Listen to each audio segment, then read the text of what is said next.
Le temps a coulé. Si les premiers messages sont venus pour dire à Cécile, pour dire aux autres, Léo, par exemple, est arrivé en Allemagne maintenant. Ouais. Léo est donc revenu en Allemagne. Léo ne voulait pas rester en Russie. Alors Cécile lui a écrit. Et puis un jour, Léo, qui avait porté Cécile sur ses genoux, a voulu revoir Cécile. Alors il a fait le voyage. Depuis le fond de l'Allemagne jusqu'ici. Alors à l'époque, ici, c'était Lacou. Hein, on arrive à Lacou, là.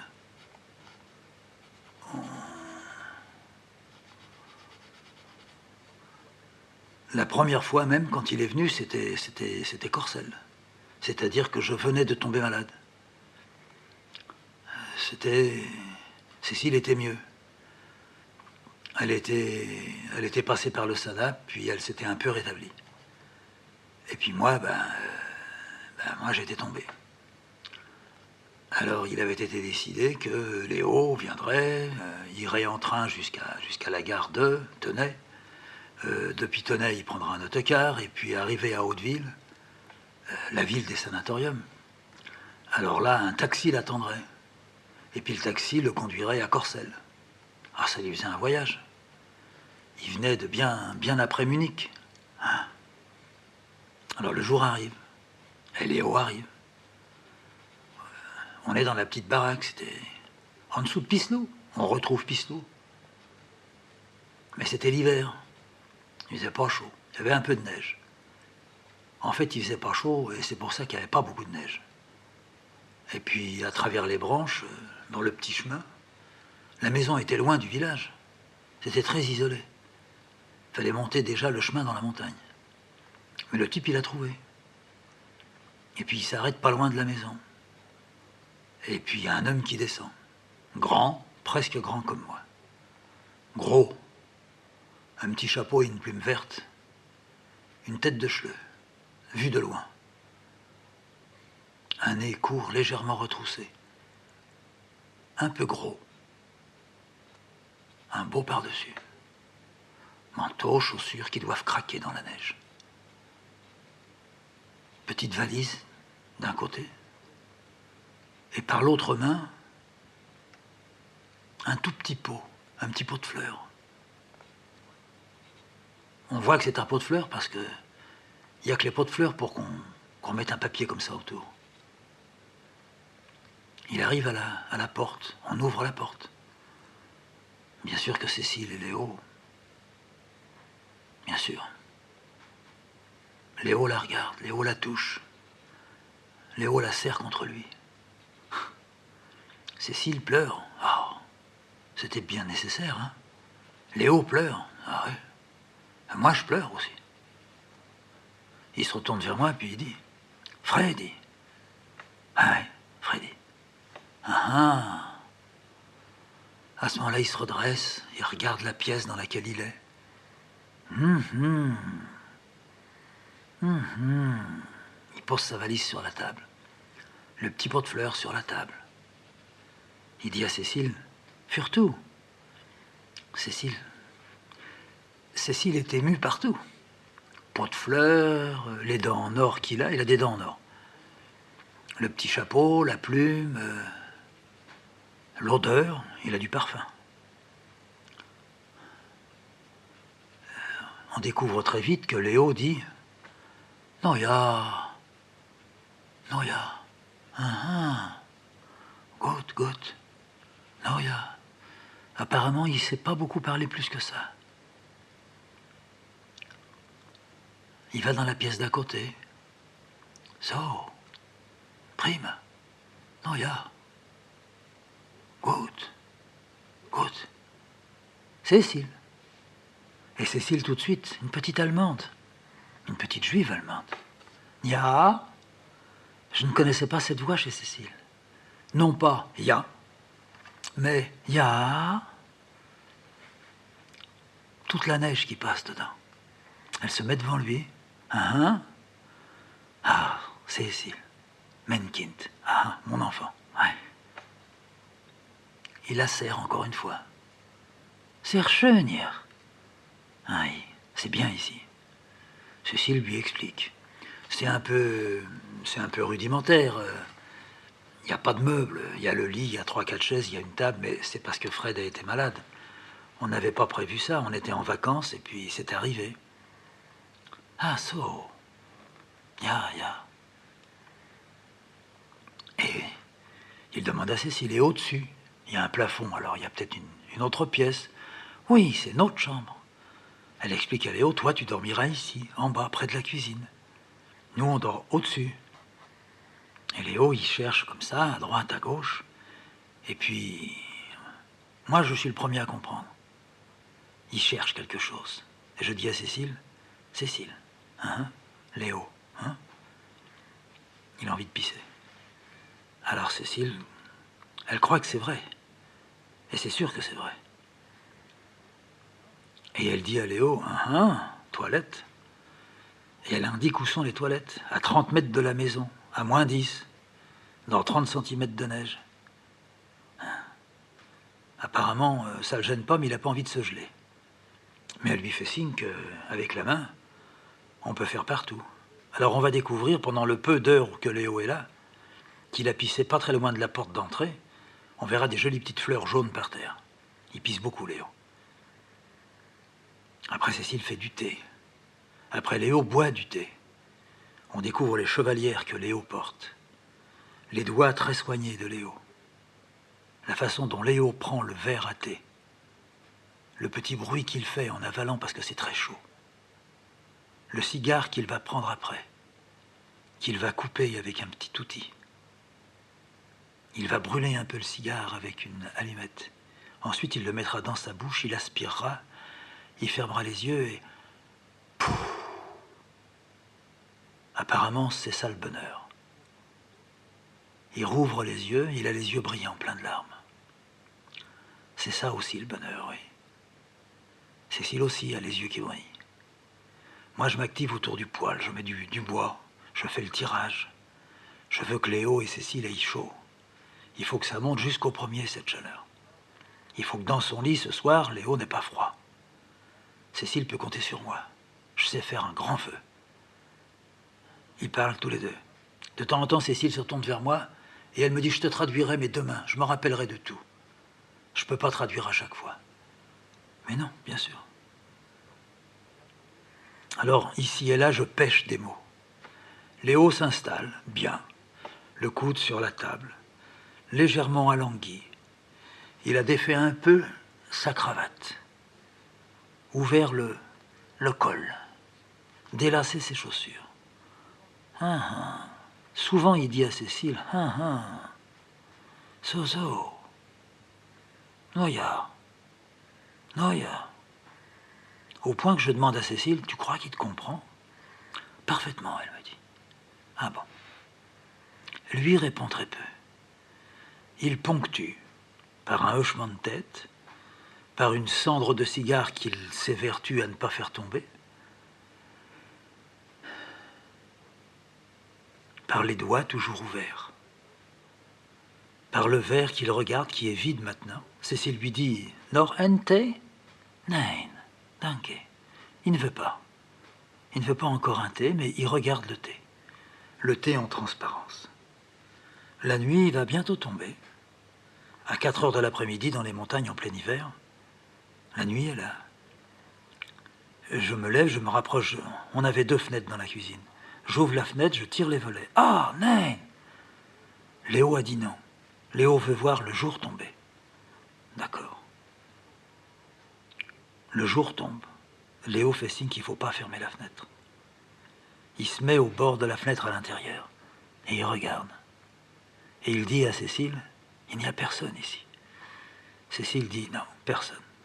Une fois par jour, il y a un cultivateur, beaucoup plus haut, au bout du chemin ici, à 2 kilomètres, qui vient au village, qui passe près de la maison, il va porter le lait.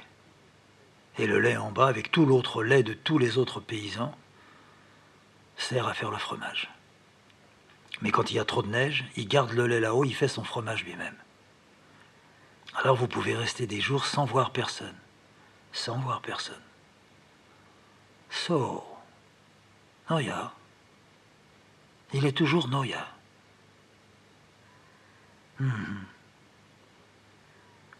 Il s'approche de la cuisinière, il jette son mégot de cigare. Il est allé jusqu'au bout sans faire tomber la cendre. Il me regarde et fait un sourire, avec un clin d'œil. Il croit que je suis connaisseur en cigares. Il me fait signe. Touchao? Non. Pas en ce moment, je suis malade. Ah, oui.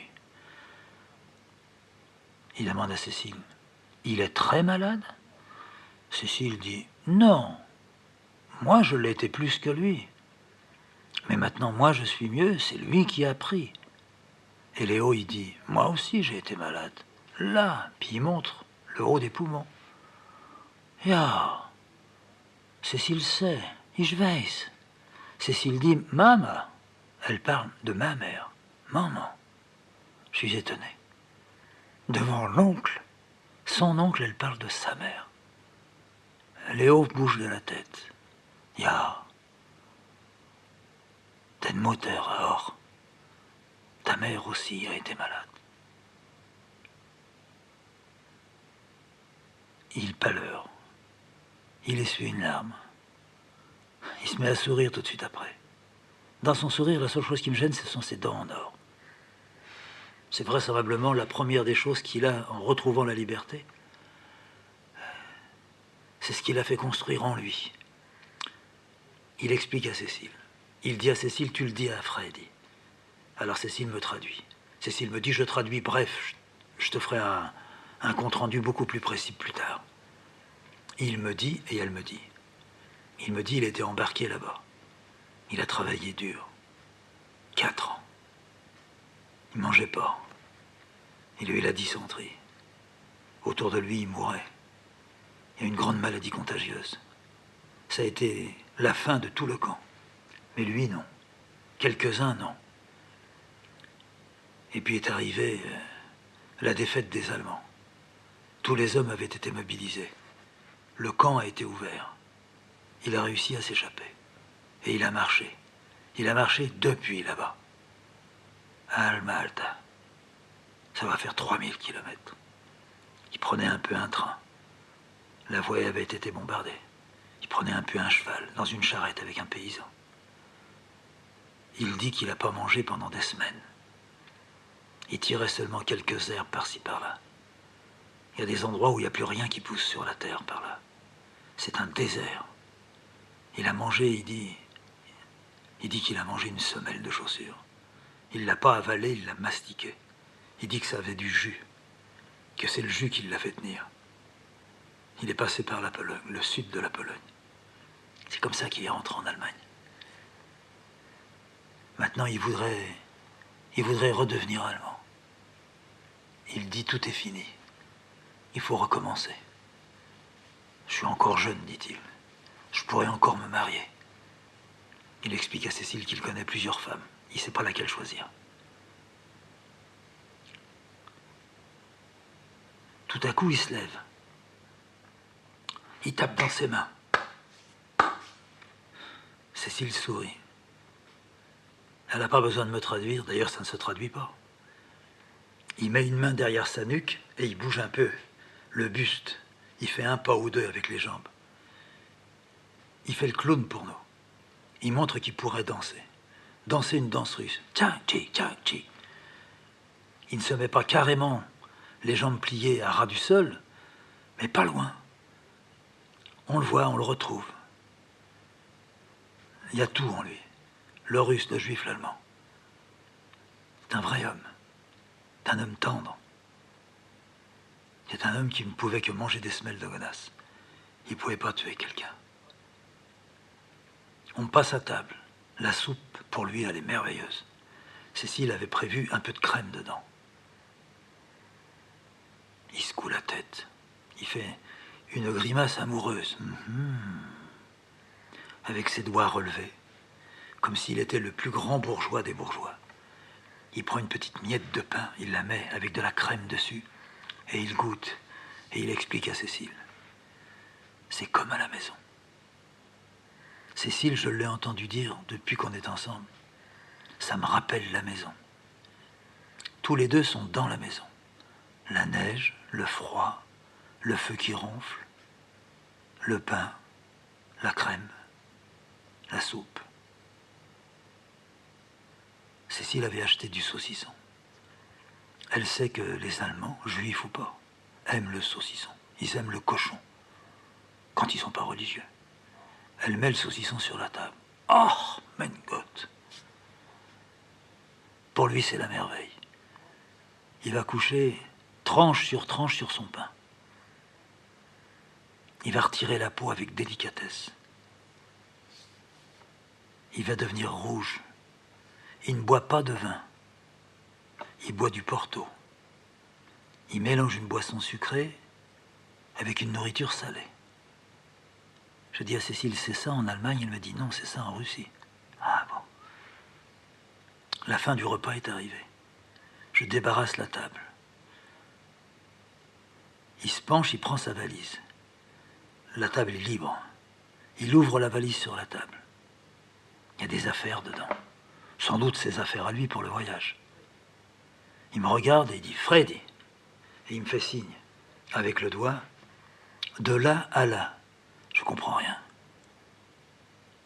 Il me montre du coin où il y a la cuisinière jusque là où il y a la première fenêtre qui regarde la route. Alors je suis son doigt, il y a des poutres. Je dis oui, mais je pourrais dire non. Il voit que j'ai pas compris, il dit à Cécile que je vais accrocher quelque chose d'une poutre à une autre poutre. Ah oui? On se demande ce que c'est. Il tire de sa valise du papier de couleur. C'est peut-être du papier un peu crépon. Il me conduit dans le coin, il me demande si j'ai une punaise, oui, que je dois punaiser là, oui. À ce moment-là, tout le paquet se développe, se défait. Je le retiens, c'est comme un accordéon, c'est ce que l'on suspend dans les salles de bal. Il veut que ça fasse fête. Il dit à Cécile, il faut que ça fasse gai ici. Et il est venu avec ça depuis l'Allemagne. Alors je vais tendre tout le plafond de ça. Une dizaine d'accordéons qui s'étirent. Il y a des boules qui pendent. Et puis tout à coup, il me regarde et puis il me montre sa pochette sur son veston.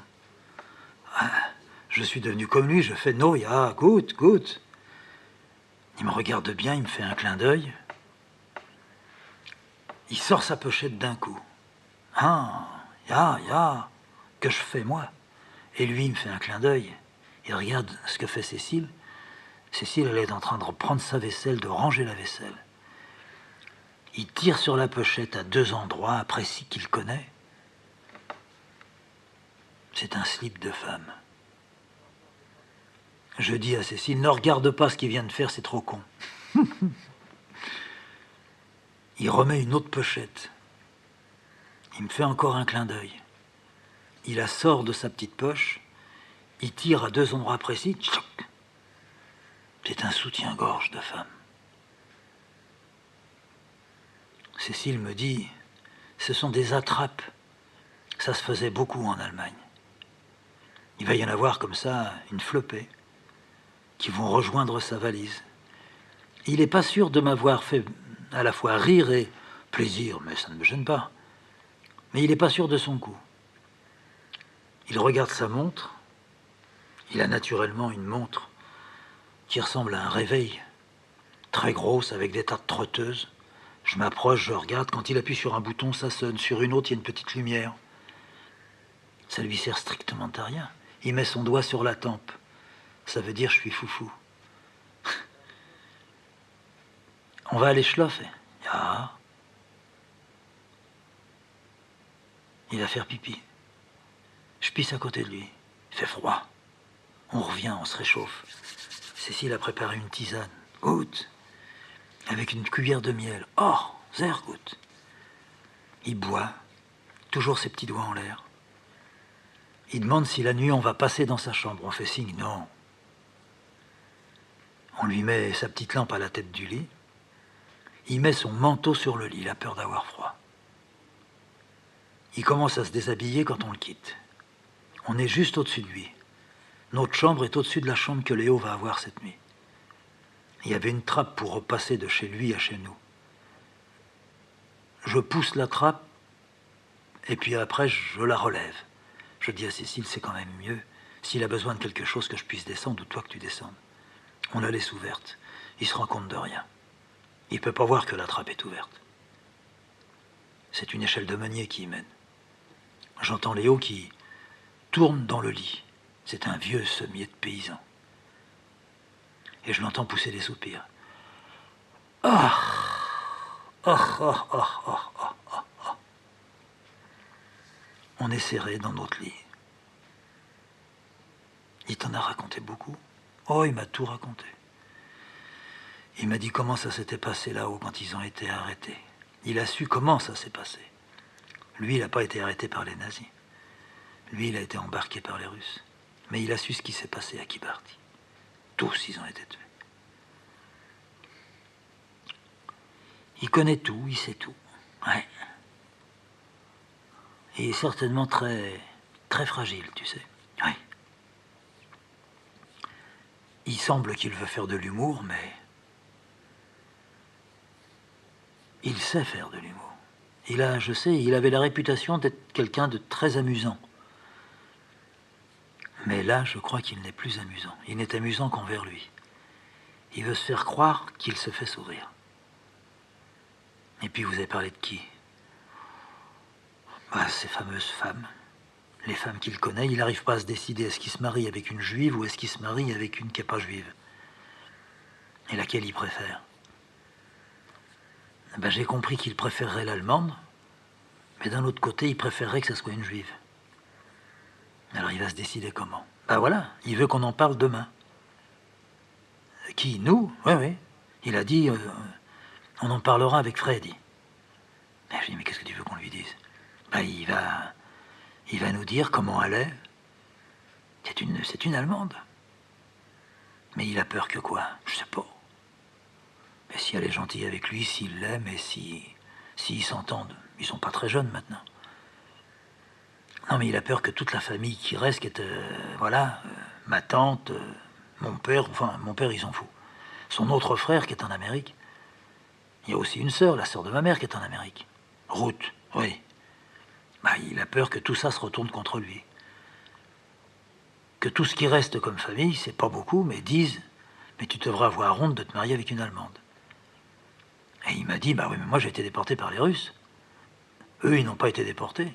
Ils se sont cachés, ils ont mangé pendant toute la guerre. Ils n'ont pas le droit de me faire la morale. Et qu'est-ce que tu lui as dit? Je lui ai dit, tu as raison. Bon, alors je me marierai avec l'Allemande. Mais si tu veux. Mais avec la juive, ça serait mieux parce qu'elle fête les fêtes juives, tu comprends. Elle fête la cuisine juive. J'aime bien la cuisine allemande, mais j'aime bien aussi la cuisine juive. Alors tu crois que ça va durer longtemps demain? Ah oui, ça risque de durer toute la journée. Mais il repart quand? Demain soir. Il est venu pourquoi? Il est venu pour me retrouver. Il m'a dit aussi qu'il voulait te connaître, savoir avec quel homme j'allais vivre. Et alors? Ça l'arrange ce qui est arrivé. Quoique je ne sois pas juif. Exactement. Il dit, toi, ça marche avec lui. Et moi, je lui ai dit, ça marche très bien. Alors moi, ça marchera avec l'Allemande. Et toi, tu as une impression? Cécile me dit, je comprends ses doutes. Je comprends qu'il se demande qu'est-ce qu'elle a fait. D'abord, qu'est-ce qu'elle a fait pendant la guerre? Elle a 50 ans maintenant, comme lui, pendant la guerre, elle en avait 40. Où est-ce qu'elle était? Il peut se le demander. Bien sûr. Mais si elle va avec lui, c'est-à-dire si elle va avec quelqu'un qui est juif, ou bien elle a fait un revirement spectaculaire, c'est beau. Ou bien elle n'a jamais été dégueulasse et elle n'a pas besoin de faire de revirement. Elle est conforme avec elle-même. Et en plus, elle aime un juif. Et tu sais si elle est croyante? Oui. Et elle est quoi? Elle est évangéliste. Mais alors c'est bien. une protestante. Oui, d'autant qu'elle lui dit ta religion reste ta religion. Et elle lui a fait comprendre qu'elle voulait se rapprocher de la religion juive. Que pour elle, l'Ancien Testament, c'est la base même de sa religion. Bah, je lui dis alors, tu peux lui dire carrément demain, mais c'est très bien. Ah, je pourrais jamais dire ça, me dit Cécile. Et pourquoi? Je pourrais pas. C'est à lui de décider. Mais pourquoi c'est à lui de décider? Tu peux l'aider. Oui, bien sûr. Bien sûr, il faudrait quand même qu'il sache qu'est-ce que c'est comme femme. Mais il la connaît depuis longtemps. Ah oui, ça fait déjà 2 ans que ça dure. Mais alors, et l'autre qui est juive? Mais l'autre, il la voit pas, elle est en Hollande. Ils s'écrivent. Elle lui dit qu'elle voudrait bien se marier avec lui. C'est un peu un mariage juif, tu sais. C'est pas sûr qu'il y ait de l'amour dedans. Et avec l'allemande, tu crois qu'il y en a? Il me semble. Mais la meilleure des choses qu'il ait à faire, c'est surtout de ne pas en parler à sa sœur, ni à son frère. Ça, tu crois? Oui. Eh ben, c'est trop tard parce qu'il l'a fait. Ça, j'imagine que son frère... Mais son frère ne dira rien, celui qui est en Amérique. Mais c'est ma tante qui va gueuler. Ma tante, il faut qu'elle mette toujours son nez dans toutes les affaires. Alors là, si elle sait que son frère Léo veut se marier et vivre avec une Allemande, elle va tout casser. Elle va tout faire pour que ça casse. Écoute, on verra demain. Il était tard déjà, on avait parlé, chuchoté. On était fatigués. On était émus d'avoir cet oncle en dessous de nous. On était émus et plus qu'émus. Quelque chose était venu dans la maison qui l'avait un peu ébranlé, la maison. C'était bien qu'il soit venu. C'était bien qu'il m'ait fait accrocher les accordéons pour faire fête.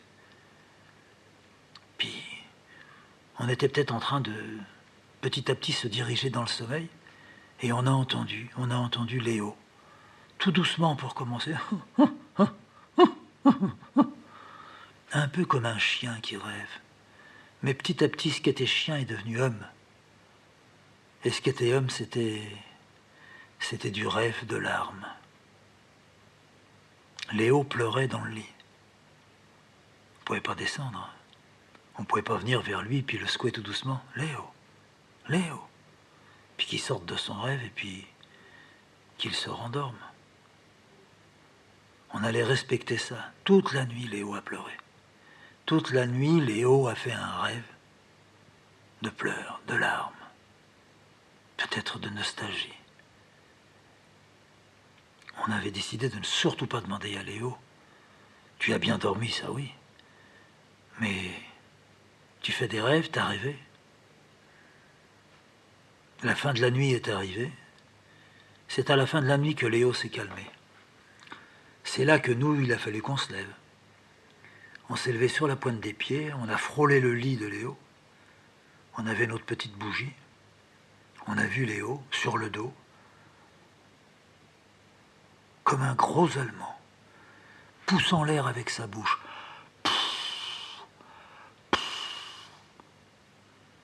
Les bras ouverts, la poitrine dégagée. Il avait une peau blanche, un peu une peau de femme. Il était presque chauve. On est passé dans la cuisine, on a poussé la porte derrière nous. Le feu avait encore quelques braises. Je l'ai réallumé. Tout est devenu meilleur. On s'est lavé. On s'est habillé. On a préparé la table pour le petit déjeuner. On a regardé dehors, la neige était tombée. Le jour commençait à se lever. C'était... Je ne la connaissais pas encore, mais c'était un endroit lituanien. Des sapins, des épicéas, des pins, des chênes plus bas, une petite retenue d'eau qui faisait comme un lac miroitant mais gelé, les premiers toits au loin, dans le fond, dans le creux, les cheminées qui fumaient, la nôtre qui devait fumer aussi au-dessus. La neige, toute pure. Les pas de Léo avaient été recouverts.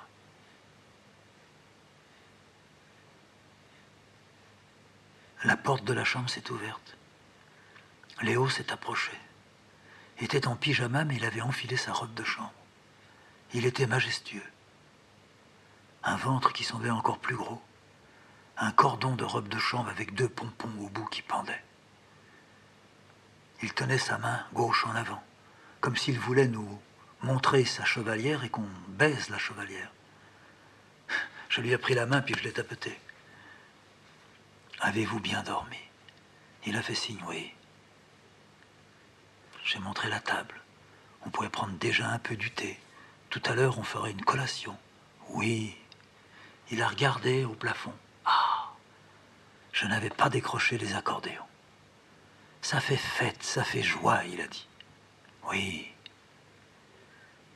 Cécile était près de la fenêtre. Léo est venu vers elle. Il l'a entourée. Il a ouvert sa robe de chambre, il l'a mise sur les épaules de Cécile. Il essayait de fermer la robe de chambre avec Cécile à l'intérieur. Plus lui. Elle était tellement grande, tellement ample qu'il pouvait y arriver. Elle avait mis sa tête près du cou de Léo. Et il lui parlait en yiddish. C'était sans arrêt Menkind, Menkind, Menkind. Il la caressait. Et Cécile ne se retournait pas. Elle n'avait pas à se retourner vers moi. Il fallait qu'elle pleure comme ça. Doucement, gentiment. Pleurait même joyeusement. Elle retrouvait ses 5 ans, ses 6 ans, ses 7 ans, ses 8 ans. C'était lui qui la caressait comme ça. C'était lui qui faisait office de père. C'était lui qui était parti. C'était lui qui s'était sauvé. C'était lui qui était revenu. C'était lui le sale fils. On trouvait qu'il était joueur, bambocheur, cavaleur. Il avait des restes, de beaux restes. Il avait été tellement usé. Les parties de son corps manquaient. On avait passé des grands coups de varlope. Ils étaient beaux tous les deux vus de dos. Le jour devait là-bas les éclairer, mais sur le visage. Moi, à l'arrière, je voyais une grosse ombre noire. Petit à petit, l'ombre noire est devenue vert foncé. C'était la couleur de sa robe de chambre. Il avait de superbes babouches. Moi, j'étais déjà tout habillé avec un gros froc de velours. J'ai servi le thé. J'ai fait un tout petit peu de bruit. Ils se sont retournés. Cécile a fait signe. Allez, on boit. Tchaïnik. Tchaïnik était là. Il a voulu prendre une petite tranche de pain, mais toute petite, entre le pouce et l'index. Tremper, manger sur le bout des lèvres. Un peu de confiture. C'est toi? Oui, Cécile a dit, c'est moi qui ai fait la confiture. Oh, comme à la maison. C'était tout comme à la maison. Lui et elle. Lui avait 20 ans de moins. Elle aussi. C'était une petite. Doucement, doucement. Le jour est vraiment venu. J'ai regardé l'heure. J'ai dit à Cécile, si tu arrives à lui expliquer, dans très peu de temps, disons dans le quart d'heure qui vient, le paysan d'en haut va passer avec son âne et les 2 bidons de lait. Explique-lui. Il va se mettre devant la fenêtre, il va regarder. Cécile lui dit, Léo est tout à fait d'accord.